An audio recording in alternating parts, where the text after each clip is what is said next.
안녕하세요. 대치동 빅마우스입니다. 우리 구독자 여러분들 잘 지내셨죠? 뵙고 싶었습니다. 굉장히 오랜만에 뵙는데요. 오랜만에 뵙는 만큼 제가 정말 알찬 정보들 압축해서 갖고 왔으니까요. 여러분들 좀 예쁘게 봐주시기를 부탁드립니다. 내일이 구모입니다. 그래서 구모 이전에 어떻게 해야 될지는 사실 여러분들이 더 잘 알고 계실 거고요. 구모 이후에 여러분들이 어떻게 하셔야 될지를 제가 좀 말씀을 드려보려고 합니다. 그래서 구모 이후에 제목은 제가 수능국어 공부라고 달았는데 국어뿐만 아니라 다른 과목들도 제가 어떻게 해야 될지 방법을 말씀드릴 거고요. 또한 이제 지금 궁금해 하시는 게 수시를 어떻게 지원할지 많이들 궁금해 하시죠. 특히 고3 친구들 그리고 고3 어머님 아버님들 같은 경우는 지금 수시 지원을 뭐를 기준 삼아서 해야 될지를 좀 고민하시는 분들이 많은데 대부분 이제 구모 성적을 가지고 지원해야겠다고 생각을 하실 거예요. 근데 그때 반드시 주의하셔야 되는 부분들 제가 말씀을 드리도록 할 거고요. 그리고 지금 댓글을 봤을 때 이제 최저를 어떻게 맞춰야 될지 고민하시는 분들이 굉장히 많으세요. 그래서 제가 오늘 구모 직후에 어떻게 해야 될지, 그리고 구모 직후에 또 절대 하면 안 되는 게 있어요. 그리고 반드시 해야 되는 게 있습니다. 그것도 말씀을 드리고요. 또한 수시 지원은 어떻게 해야 될지, 또 최저는 어떻게 맞춰야 될지 정리를 해드리도록 하겠습니다. 영상이 도움이 되신다면 구독과 좋아요 한 번씩 부탁드리면서 시작을 해보도록 하겠습니다. 자, 먼저 여러분들 구모가 끝나면 절대 하지 말아야 될 것들을 제가 말씀을 드려보겠습니다. 첫 번째는 여러분 채점입니다.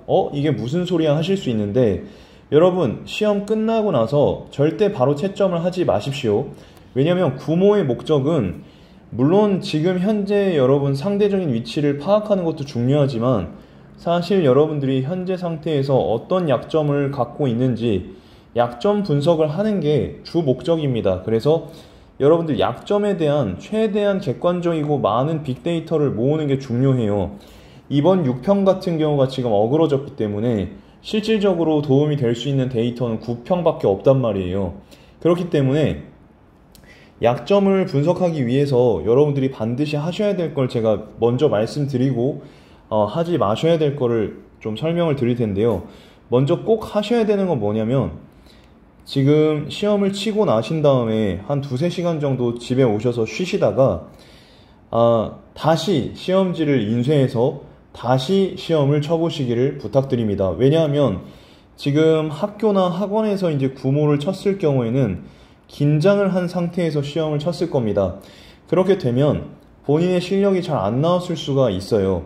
그래서 긴장된 상태에서 이제 친 버전이 학원이나 학교에서 친 시험지라고 여러분들이 이해하시면 되겠고요. 이제 집에 오셔서 비교적 편안한 상태에서 시험을 쳤을 때가 이제 여러분들이 이제 편안했을 때 얼만큼 할 수 있느냐 보실 수 있는 버전이라고 생각을 하시면 되겠습니다. 사실 시험이라는 게 멘탈 차이가 되게 커요. 그리고 긴장을 했을 때랑 편안할 때랑 점수 차이가 큰 친구들이 있습니다. 그런 친구들은 이제 따로 멘탈 관리가 좀 들어가 줘야 되거든요. 그래서 그런 수능에서의 변수를 없애기 위해서는 이 두 가지 버전의 데이터가 전부 필요한 것이죠. 그리고 이제 보통 보면 예를 들어서 5번 문제가 실전에서는 맞았는데 새로 풀어보니까 이게 틀렸다라고 생각이 될 수도 있겠죠. 그러니까 이제 실전에서는 맞았지만 편안한 상태에서 풀었을 때는 내가 다른 선지를 고르고 틀리게 될 확률이 있습니다. 그럴 경우에는 왜 이제 사고체계에 오류가 생겼는지를 분석을 해볼 수가 있을 거고요. 반대로 실전에서는 이제 틀렸는데 지금 편안한 상태에서 봤을 때는 맞았을 경우가 있습니다. 이런 부분이 있을 때는 왜 이렇게 결과가 달라졌는지를 여러분들이 또 분석을 하실 수가 있을 거예요. 그래서 사실은 평가원 모의고사를 여러 번 실시를 하게 되면 이런 작업이 이제 사실상 필요가 없을 수도 있겠지만 올해 같은 경우는 데이터가 지금 구모 하나밖에 없기 때문에 반드시 여러분들이 시험을 2번 실시를 해주시기를 부탁을 드리고요. 그래서 채점을 하지 말라는 거예요. 왜냐하면 채점을 해버리게 되면 머릿속에 대충 뭐가 답이고 뭐가 아닌지가 남게 되면서 뭔가 신뢰도 있고 타당도 있는 어떤 데이터를 얻기가 어렵거든요. 그래서 반드시 채점을 하지 마시고 집에 와서 다시 한번 풀어보신 다음에 다 풀고 나서 한꺼번에 채점을 하셔라. 이해되셨죠? 자, 그리고 두 번째로 절대 하지 마셔야 되는 게 구모 결과의 절대시입니다. 그러니까 특히 고3 학부모님들이나 이 수능 입시에 대해서 잘 모르시는 분들은 어떻게 생각하시기 쉽냐면, 예를 들어서 자녀분의 성적이 잘 안 나왔어요. 성적이 잘 안 나왔으면 아, 수능도 잘 안 나오겠구나. 약간 미리 이제 속단을 해버리시는 경우가 있어요. 절대 그렇지 않습니다, 여러분. 수험 경험이 많은 친구들이나 이제 그 첫째, 둘째 뭐 이렇게 대학을 보내신 어머님, 아버님들이랑 대화를 하다 보면 이 육모랑 구모랑 수능이 별개의 독립사건, 독립시행이라는 걸 잘 알고 계시지만요. 이제 첫째가 시험을 치르거나 아니면은 고3 친구들, 어머님, 아버님 같은 경우는 구모 성적을 굉장히 막 절대시하는 경우가 있어요. 그렇지 않습니다. 어차피 여러분 자녀분들은 구모 이후에 남은 시간 동안 더 성장할 것이고 더 발전할 것이고, 그래서 수능 때는 더 좋은 성적을 받을 것이기 때문에 너무 절대시 하실 필요는 없겠습니다. 그래서 절대시를 하게 되면은 뭐 이제 정말 스트레스로 이제 자발적으로 들어가는 거나 다름이 없기 때문에 일단 수능 때 끝까지 여러분들이 결과를 보시겠다는 마인드로 자녀분들 좀 믿어주시고 응원해 주시고 이렇게 좀 기다려 주셨으면 좋겠습니다. 그리고 이제 2번하고 연결되는 게 성급한 결론이죠. 그래서 너무 성급하게 결론 짓지 마시고요. 여러분들이 지금 구모에서의 약점을 분석하고 보완해서 수능 때 더 잘 보는 것에 집중을 하셨으면 좋겠습니다. 그래야지만 후회 없는 최선의 결과를 얻을 수 있다는 걸 제가 좀 거듭 강조를 드립니다. 앞서 말씀드렸지만 구모는 등급 자체보다는 수능날까지 여러분 구모에서 노출된 약점이 보완될 수 있는지를 생각을 해볼 필요가 있습니다. 그러니까 등급을 얼마나 올릴 수 있을까요? 라고 질문을 하시면 이게 답이 없어요. 사실 등급이라는 게 글쎄 어떨 땐 잘 나오고 어떨 땐 못 나오잖아요. 예를 들면 이제 출제 요소가 이만큼 있다고 치면 지금 자녀분이 강점으로 갖고 있는 부분이 이제 구모에 나왔다고 하면 등급이 좋을 거예요. 근데 수능 때는 여러분 자녀분이 이제 약한 부분이 출제가 될 수도 있잖아요. 그럼 수능 때는 또 안 나오는 거예요. 무슨 느낌인지 아시겠습니까? 그래서 사실 우리는 구모 때 여러분들 자녀분이 성적을 잘 받았다고 하더라도 지금 당장에 1등급이 나온 게 중요한 게 아니라 지금 보완되지 않은 약점이 있다면 이게 수능에 나올 것임을 여러분들이 명심해 주시고 이 부분을 보완하는 데 집중을 하셔야 됩니다. 그래서 설령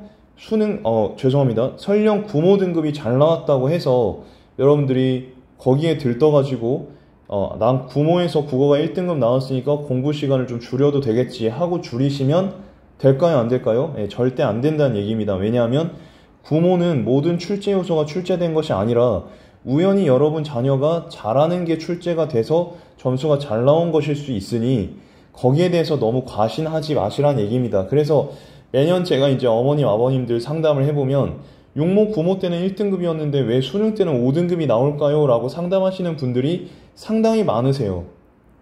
그 이유는 바로 여기에 있습니다. 우연히 평가원 모의고사 때는 육모, 구모 때는 자녀분이 자신있고 잘하는 부분이 출제가 됐던 것이고 수능 때는 좀 약한 부분이 출제가 된 것입니다. 그런데 육모, 구모 때 당연히 보완해야 될 점이 있었음에도 불구하고 육모, 구모가 1등급이 나왔으니까 나는 더 이상 국어 공부를 많이 하지 않아도 되겠지 해서 줄여버리면 시험 때 딱 이 부분이 나오면 터지는 거예요, 성적이. 무슨 얘기인지 아시겠죠? 그래서 지금 구모 등급 자체보다는 노출된 약점, 그리고 드러나지 않은 약점이 보완될 수 있는지 생각해 보시고 이걸 보완하는 데 집중을 하셔야 됩니다. 그 보완점이 총 4가지 정도가 있습니다. 첫 번째는 개념이에요, 개념. 이거는 이 4가지 기준은 국어뿐만 아니라 다른 과목에도 전부 다 적용을 하실 수가 있습니다. 첫 번째로 개념이 부족한 경우는 여러분들이 개념을 보완을 하셔야겠죠. 근데 이제 전체를 다 돌리지 마시고요. 이제 목차를 펴신 다음에요. 좀 약한 부분이 있죠. 약점이 뭔지를 체크하시고 그리고 이제 여러분 구모 구모 시험지를 펴셔가지고 여러분들이 많이 틀린 영역 있죠. 그걸 우선순위로 접근을 하시면 되겠습니다. 그리고 이제 특정 파트가 많이 틀린 경우에는 그 특정 파트만 집중적으로 공부할 수 있는 계획을 좀 세우시는 게 좋아요. 그래서 약점 보완의 날을 세우셔가지고요. 약점 보완의 날을 세우셔가지고 혹은 약점 보완 줄을 세우셔도 됩니다. 그래서 뭐 하루 동안 약점 보완하는 날을 정하셔도 되고요. 아니면 일주일 동안 약점 보완을 하는 그런 주간을 정해서 공부를 진행하셔도 됩니다. 그러니까 지금부터는 명확한 포커싱이 필요해요. 그러니까 전체적인 공부를 두루뭉술하게 하거나 아니면 학원에서 그냥 랜덤으로 주는 자료들, 포괄적으로 주는 자료들만 공부해서는 성적이 드라마틱하게 올라가긴 어렵습니다. 남은 기간 얼마 안 된다고 생각을 하실 수 있지만 누군가는 이 짧은 기간 동안에 폭발적으로 성적을 올린단 말이에요. 그 폭발적으로 성적을 올릴 수 있는 이유는 무엇이냐면 바로 약점만 집중적으로 보완할 수 있는 계획을 별도로 운영하는 경우에 폭발적인 성장이 가능하다라고 이해를 해주시면 되겠습니다. 그래서 특정 파트가 약한 경우에는 특정 파트의 개념도 보셔야겠고 특정 파트에 대한 문제풀이를 많이 하시는 게 필요하겠죠. 그래서 이렇게 좀 운영해 주시고요. 특정 유형이 약할 수도 있습니다. 그러니까 이 뭐 범위랑은 크게 상관없이 모든 범위에서 어떤 특정 유형으로만 출제하면 많이 틀리는 경우가 있어요. 국어로 치면 뭐 전개 방식을 묻는 문제라든지 아니면 뭐 보기 문제라든지 아니면 뭐 기억 니은을 지정한 문제라든지 아니면 A, B를 이렇게 지정해 놓은 문제라든지 이런 것들이 있죠. 뭐 기억에서 미음을 지정한 문제라든지 이런 것들을 많이 틀린다면은 이런 유형만 모아서 풀어보시는 걸 추천드려요. 여러분 기출문제가 지겹다고 했잖아요. 기출문제 지겹지 않게 푸는 꿀팁을 하나 말씀드리면 여러분들이 많이 틀린 유형별로 다시 풀어보는 거예요. 그러니까 순차적으로 그냥 맨날 했던 걸 반복하는 게 아니라 오늘은 A, B에 대한 문제만 풀어봐야지 해서 A, B 문제만 쭉 풀어보신다거나 아니면 오늘은 보기에 대한 것만 집중 보완을 해봐야지 하면 보기에 대한 것만 집중적으로 여러분들이 문제풀이를 하신다면은 확실하게 성장한 자기 자신을 느낄 수가 있게 돼요. 그러니까 제일 두려워하셔야 되는 부분이 뭐냐면 등급이 낮아서가 아니라 여러분이 10시간, 11시간, 12시간 앉아 계셨는데 오늘 뭐 했는지 잘 모르겠다라고 할 경우를 제일 두려워하고 걱정하셔야 됩니다. 그래서 저도 수강생들에게 항상 이런 점들을 강조를 하는데요. 우리 구독자 여러분들께도 강조를 드리겠습니다. 그리고 멘탈적인 측면에 대해서도 강조를 드리고 싶어요. 그러니까 공부라는 게 항상 잘 될 수가 없습니다. 어떨 때는 잘 될 때가 있고 어떨 때는 안 될 때가 있어요. 소위 말해서 진동이 있는데요. 이 진동을 너무 뭔가 이렇게 민감하게 받아들이지 않았으면 좋겠어요. 그냥 이제 어느 정도 공부가 된다고 하면 그냥 뭐 오늘이 잘 안 됐으면 오늘 잘 안 됐지만 내일은 더 잘 되겠지라고 생각하시고 공부하실 필요가 있고요. 뭐 그렇게 하루하루 좀 민감한 친구들을 위해서 조언을 드린다면은 여러분들 보통 하루치의 계획을 세우고 그 오늘 하루 동안 공부가 잘 됐는지 안 됐는지를 보시잖아요, 보통. 근데 그렇게 하지 마시고 이틀 단위로 계획을 진행해 보시는 걸 추천드려요. 그럼 이제 예를 들어서 월화 끊고 수목 끊고 그 다음에 금, 토 이렇게 진행이 될 텐데요. 일요일은 쉰다고 치고 그러면 지금 월요일날 만약에 공부를 4시간밖에 못했어. 원래는 내가 하루에 10시간씩 하기로 했는데 월요일날 4시간밖에 못했어. 그럼 화요일날 몇 시간을 해주면 돼요? 네, 화요일날 여러분들이 16시간 예를 든다고 이렇게 했지만 어떤 느낌인지 아시겠죠? 그러니까 이렇게 좌절하지 않으려면 공부가 잘 안 돼도 최소한 10시간을 하기로 결심을 했으면 뭐 6시간 정도는 해줘야 돼. 6시간도 좀 그렇다. 한 8시간 정도를 해줘야 그 다음날 12시간 정도를 해서 커버를 칠 수가 있겠죠. 그래서 어쨌든 여러분들이 최소 공부량을 정해놓고 그걸 지킬 수 있도록 노력을 하시고요. 그 안에는 이렇게 여러분들이 약점을 보완할 수 있는 집중적인 계획을 세워서 진행을 하시면 좋겠다라고 말씀을 드리고 싶어요. 말이 좀 빠를 수도 있어요. 너무 많은 정보를 한꺼번에 압축해서 전해드려서 그렇게 느껴지실 수는 있는데 여러 번 반복해서 보시고 모르는 건 댓글로 질문 주시면서 진행을 하시면 되겠습니다. 여러분 구모 직후의 수능 공부, 특히 수능 국어 공부는요. 힘의 배분이 가장 중요하거든요. 여러분 제가 보면요. 믿기지 않게도 아주 많은 친구들이 일주일을 하루처럼 공부하는 친구들이 굉장히 많습니다. 원래는 하루를 일주일처럼 지내야 되는데 반대로 일주일을 하루처럼 보내는 경우가 너무너무 많습니다. 비효율적으로 공부한다는 얘기죠. 그렇게 되고 싶지 않으신다면 저의 조언을 받아들여 주시기를 바라겠습니다. 저의 이제 조언은 뭐냐면요. 지금부터 여러분들이 성적을 폭발적으로 올리고 싶다면 꼭 이렇게 해주시면 되는데요. 주 4일은요, 문제풀이에 집중을 해달라는 거예요. 그리고 빠르게 복습을 해주시라는 거예요. 그러니까 주 4일은 뭐냐면 문제풀이량을 극대화하는 데 집중을 해달라는 얘기죠. 보통 보면은 여러분들께서 문제를 풀고요, 복습을 많이 해요. 그리고 이제 문제를 풀고 오답노트 하는데 굉장히 많은 시간을 보내는 경우가 많거든요.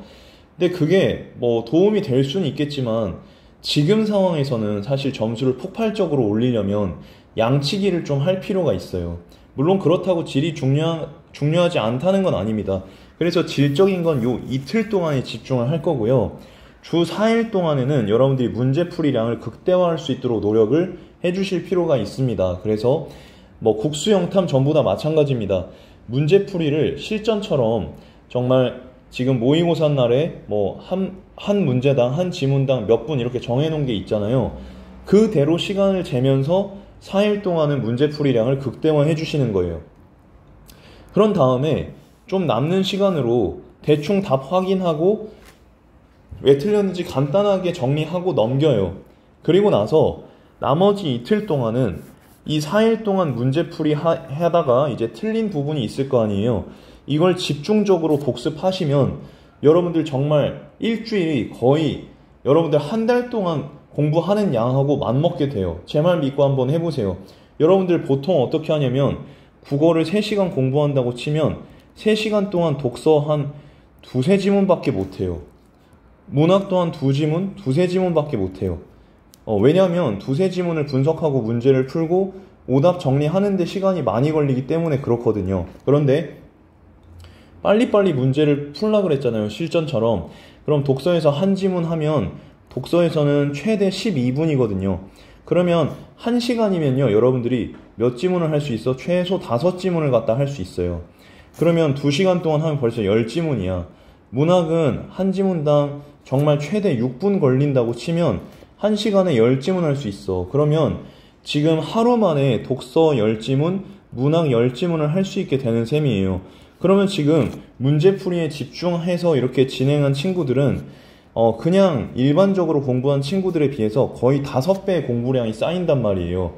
이런 식으로 진행을 해주실 필요가 있고, 이렇게 양을 많이 빼놨으니 이틀 동안 질적인 공부에 더 집중해서 공부를 할 수 있다는 얘기입니다. 정리를 하면 주 4일 동안은요, 독서에서는 너무 어려운 보기 지문이나 계산이 복잡한 그런 거는 빼고 나머지 문제풀이를 빨리빨리 해서 문제풀이량을 극대화하시면 좋겠고요. 문학과 선택 영역에서는 그냥 그다지 어려운 게 없으니까 문풀량을 극대화해 나가시는 걸 권해드립니다. 이때 정답만 체크하고 그냥 해설지만 간단하게 보고 당장 드는 의문 정도만 해소하시면 돼요. 그리고 나서 자, 양을 확보해놨으니 나머지 이틀 동안은 틀린 걸 이제 다시 한번 풀어보고 자세히 복습을 하신다면 남은 기간을 정말 폭발적으로 여러분이 활용을 할 수가 있습니다. 무슨 뜻인지 이해되시겠죠? 국어를 예시로 들어드렸지만 탐구 과목에 대해서도 똑같아요. 그래서 많은 부모님들께서 이제 최저를 어떻게 맞출 수 있겠냐, 지금 현재 탐구 과목이 뭐 4등급인데 수능 때 2등급 만들어야 된다, 어떻게 해야 되겠느냐, 이렇게 하시면 됩니다. 아시겠죠? 문제풀이량을 많이 쌓고요, 4일 동안 많이 쌓고 이틀 동안 질적으로 복습을 해주시면 여러분 최저 다 맞출 수 있습니다. 무슨 얘기인지 아시겠죠? 제 말 믿고 한번 해보세요. 아시겠죠? 자, 그 다음에 지금 나중에 공부한 걸 복습하실 때 시간이, 다음번에 봤을 때 시간이 줄어들 수 있도록 반복을 하시면 돼요. 어떤 친구들은 반복을 안 하거든요. 반드시 반복을 해주시기를 부탁드리겠습니다. 자, 그래서 다음 팁을 또 말씀드리면, 독서 같은 경우는 올해 그렇게 어렵지 않을 것 같으니까 기출문제를 푸시고요. 사설 모의고사 중에 너무 계산이 과하다거나 이런 건 다 빼세요. 빼시고 과하지 않은 사설 중심으로 진행을 해주시면 되겠습니다. 문학은 그냥 가리지 말고 문풀 위주로 가세요. 지금부터는. 대신에 여러분들이 지문 내용이 이해가 잘 안 된다거나 이런 거는 지문 분석을 해주셔야 되는 건 두말하면 잔소리죠. 또 빅쌤이 문풀 위주로 가라고 했다고 문학 분석 이해도 안 되는데, 지문 이해도 안 되는데 분석 안 하고 넘어가시지 마시고 문풀 위주로 하되 너무 어려운 지문이 나오면 질문을 하거나 분석을 해주셔야 됩니다. 아시겠죠? 언매나 화작 같은 경우도 가리지 말고요. 자, 가리지 말고 문제를 푸시되 선택 과목은 개념이 상대적으로 중요하니까 개념과 병행해 주시면 되겠습니다. 참, 문학 같은 경우도 문학 개념어 모르는 게 있다면 여러분들이 살펴봐 주실 필요가 있겠죠. 그래서 지금부터 4대2 밸런스 공부법으로 맞춰서 효율을 극대화하시면요, 최저 충분히 맞출 수 있다 말씀을 드립니다. 제가 분명히 말씀드렸습니다. 굉장히 많은 친구들이 지금 이 시점부터 문제풀이량을 많이 쌓아서 높은 등급을 확보하는 경우가 굉장히 많다는 거예요. 지금부터가 승부처입니다. 여러분, 국가대표 경기에서도 연장전에 승부가 많이 뒤집힙니다. 로스타임에 많이 뒤집힙니다. 자, 그렇기 때문에 여러분들 지금 수능시험에서는 국대 경기보다, 프로 선수들 경기보다 뒤집히는 경우가 훨씬 많다고 생각해야 돼요. 학원가에서 흔히 하는 가스라이팅은 지금 성적을 뒤집을 수 없답니다. 학교 선생님들도 마찬가지인데 그렇지 않습니다. 현장에서 제가 봐온 바로는, 저의 제자들을 지켜본 바로는 지금부터가 승부처다라고 말씀을 확실하게 드릴 수가 있겠습니다. 그렇기 때문에 이와 관련해서 수시 지원은 어떻게 해야 되느냐 말씀드릴 텐데요. 보통 학원가에선 구모 점수와 구모 등급을 중심으로 여러분들 자녀분의 대학을 재단하려고 할 겁니다. 물론 어느 정도 현실성이 반영됐다는 점에서 그럴 수 있겠다고 생각이 들어요. 그렇지만 여러분, 앞서서 제가 말씀드린 4+2 공부법으로 진행을 하시고 구모에서의 약점을 완벽하게 분석을 하셨다면은 여러분들은 절대 구모 성적을 똑같이 수능 때 받지 않을 겁니다. 무조건 구모보다 수능 때 훨씬 높은 등급을 받을 거거든요. 그걸 믿으셔야 돼요. 믿음이 선불이라 그랬습니다. 제가 믿음은 선불입니다. 우리 물건 살 때 돈 먼저 내잖아요. 물건 먼저 받는 경우 있습니까? 없죠. 마찬가지예요. 수능 점수도 믿는 게 먼저야, 여러분. 아시겠죠? 자, 믿고 해보세요. 믿음이 선불입니다. 그래서 믿고 제 방법대로 하시면 올해 기적의 역사가 일어날 테니까 여러분들 반드시 그렇게 하시고, 그렇게 되면 수시를 지원하실 때 지금 구모 점수와 등급보다 한 등급 정도, 혹은 낮게 나왔다면 2등급 정도 올려서 이 점수가 상승할 거라는 걸 감안해서 수시 지원을 정하시는 것도 저는 방법일 거라고 생각합니다. 그래서 자녀분이나 그리고 지금 수강하고 있는 믿을 만한 선생님들과 상의하셔가지고 우리 자녀가 수능 때 점수 상승을 할 수 있는지를 좀 상담을 하셔가지고 선생님이 상승할 수 있다라고 얘기를 한다면, 근데 물론 객관적인 근거가 필요합니다. 그런 게 이제 말씀이 있다고 한다면 부모 점수와 등급 그대로 지원을 하지 마시고요. 그걸 기준으로 하지 마시고요. 부모 대비 한두 등급 정도 올라간 상태를 감안해서, 그것도 감안해서 지원 전략을 짜시는 걸 추천드려요. 일반적으로 제가 알려드린 방법을 모르는 일반적인 친구들은 이렇게 지원을 하겠지만, 지금 우리는 일반적인 방법으로 하는 게 아니에요.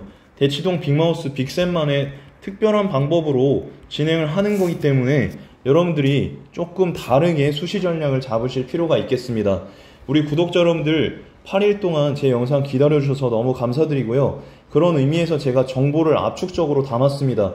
이해가 안 되시는 분들은 반복적으로 봐주시고요. 모르시는 점들은 댓글로 남겨주시면 제가 답변 드리도록 하겠습니다. 다음 영상에서 드리고 싶은 말씀들이 엄청 많아요. 그래서 계속해서 좋은 정보 전해드릴 테니까 함께 해주시길 바라면서 오늘 영상 이만 마치겠습니다. 감사합니다.